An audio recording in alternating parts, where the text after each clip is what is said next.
Hi and welcome to another Budget Model Railways video. And yes, another layout, but this one's quite important. So you'll have seen from the heading that I've called this my ideal layout.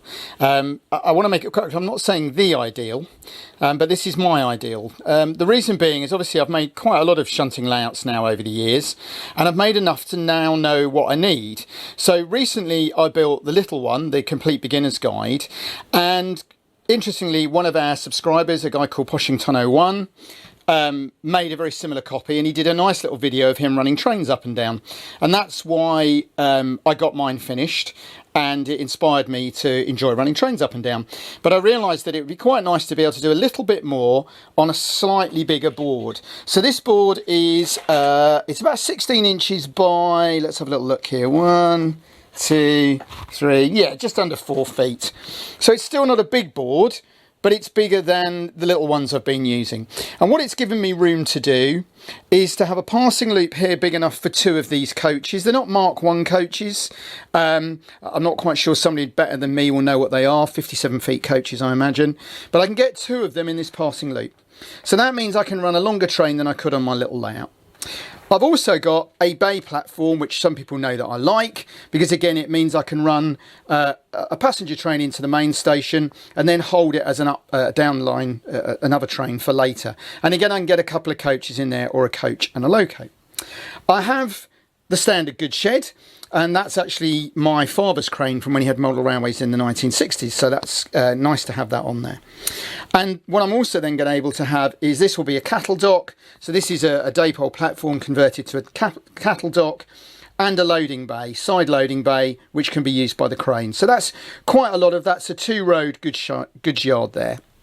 Then at this end, I've got the head shunt. So this is a kickback siding, and I discovered when I did the industrial layout that kickback sidings are quite fun, because you might have to clear this track to get to that track. But I've given it a fairly long head shunt. So I'll have a coal merchants, but it should be possible then still to shunt a loco and a couple of wagons in and out of the goods yard. Because I've got the room, I've also put an empty siding in here, because a lot of real railways had these storage sidings. I can put coaches on here, I can put wagons when I'm shunting the yard. And I've got a decent sized head shunt, enough to get a loco and some wagons. So I really should have all the operating potential here I want. I'm going to have a coal yard, signal box. I've got another one of these that I'm going to be able to paint in the same colours as the station. I've got cattle dock, loading dock, crane, goods shed, the whole works, in what is quite a small layout. And then I've got here the good old Daypole Station building, and I've decided that these are pretty much my favourite model railway kits. This one, as you can see, I haven't done a fiddly brick pattern. I've decided to paint it as if it had been painted and rendered in a cream and green, white windows. And I read a piece about a railway that used to paint its valances in alternate colours, so I thought that looked quite nice. So that gives me a great little station building there. And if you look very closely, I don't know if I can zoom in, I've got an internal wall in there that was left over from an old Super Quick kit that actually matches it. Next to it, I've got, again, bought second hand, one of the pagoda shelters, which a lot of stations used for little lock-up sheds and that kind of thing. And then the idea is we've got our station approach here, and it will run up a road, and then we'll have the overbridge there. Now this gives me the opportunity of having some countryside. I did toy with doing this like a mini market town, with a town round the back. But to be honest, I'd just like to get this built and get some trains running, and trying to produce 12, 15 either kit or scratch built low relief buildings is a big job. And I suddenly decided, look, if I do a hill, I can cover it with grass, put some trees on, and we're beginning to get a good look. And what I'm using here is this foam insulation board. Now my brother-in-law's having his house redone. Normally I would use foam packaging, but as there was a load of this lying around, I'm using this to make the hill. And I've done the road in my normal way, cut a template out, glue it at this end, glue it at that end, and then put some supports in. Simple as that.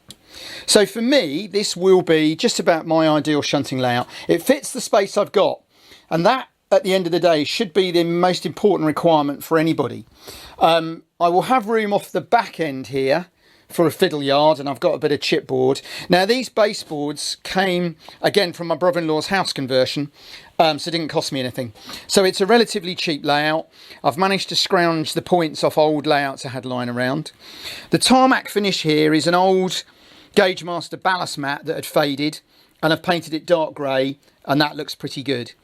So I've got most of the features I need, and I'm quite tempted just to run some locos, to be honest. Powering it is quite simple. I'll have powered fish plates at that end and powered fish plates at this end with a switch to isolate it, and then I can run the whole track off that just using a controller. This is standard Javis ballast mat. It's a different colour from the usual sort of grey black. It's a nice beige stone. It's what I had lying around, and I quite like the colour, so I decided that's what I would use. Because most of you by now, you know this is the way I do layouts. If any of you are new because you've been tempted by the title and the thumbnail, this is the way we model. We use what we have lying around. So this is corrugated cardboard that came free from a garden centre. They were throwing it away. So I haven't paid for the baseboard. I haven't paid for this. I haven't paid for the foam board. The track is all second hand.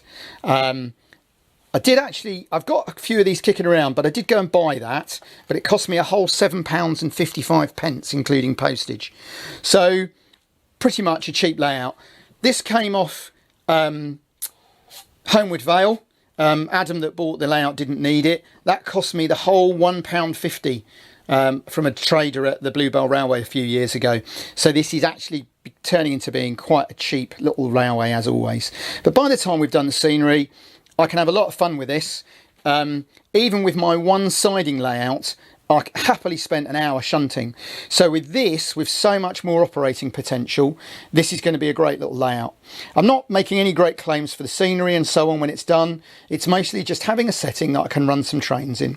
And I have treated myself to, excuse the camera shakiness, to a new second-hand loco. So this is a rather nice BR 060 Fowler tender loco. Cost me the grand total of £25 including postage, and is a rather nice little runner, and that'll look quite good on here, and most of my locos will run. So there we go, yet another project, but I'm thinking this might be one of the last shunting layouts because it will enable me to do whatever I want to do on this. It's got a home that it can live in. I am going to build it quite quickly if I can. I've discovered, a bit like the N gauge I was working on, there's bits of the N gauge I can't get my head round, and I quite like these simple layouts where I know all the features I want and know how I'm going to build them, and I can just get on and build it. So there we go. As always, please subscribe if you're not a subscriber. Please comment, ask questions and whatever. I'm sure a few of you will have views on whether this is an ideal layout, but as I always say, it's ideal for me, and that's what should matter for your railways. I quite often get people saying you should do this and you should do that. Depends what you like. If this is what I like, then this is ideal for me. What's ideal for me won't work for other people, and vice versa. And I think it's one thing saying to people you might like to consider, but I think when you get people saying you should or you must, that's not the way we model railway. You should do what you like, really. My favourite version of that being the guy that sent us some pictures of his daughter's railway, which has got pink mushroom houses and flowery carriages and wagons, which I think looks wonderful. So I'm really happy with this. I'm looking forward to getting on with it and to running some locos, and hopefully you're looking forward to seeing some other videos in the series. So look forward to speaking to you again soon.